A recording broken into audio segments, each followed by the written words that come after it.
Predsjednik Ukrajine Volodimir Zelenski izjavio je danas da veruje da postoje sve šanse da se rat okonča 2025. godine. On je to saopštio tokom razgovora sa stranim medijima u okviru 3. međunarodne konferencije o bezbednosti hrane, žitu iz Ukrajine, prenosi Ukrinform.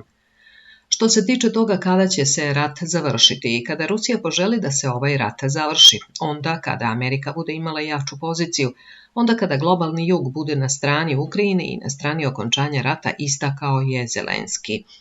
Također je naglasio da je siguran da će se sve ove akcije pre ili kasnije desiti i da će odluke biti donete. Biće to težak put, ali sam siguran da imamo sve šanse da to uradimo sledeće godine, napomenuo je Zelenski. On je precizirao da postoje odgovarajući koraci za okončanje rata sadržanih u ukrajinskoj formuli mira, ali da istovremeno shvata da Rusija neće preduzeti sve ove korake. Dodao je i da su svi koraci Kijeva zasnovani na povelji UN-a, prenosi Tanjug. Otvoreni smo za predloge lidera afričkih zemalja, Azije i arapskih država. Želim da čujem i predloge novog predsjednika Sjedinjenih Američkih Država. Mislim da ćemo ih vidjeti već u januaru i imat ćemo plan da okončamo ovaj rat, zaključio je on.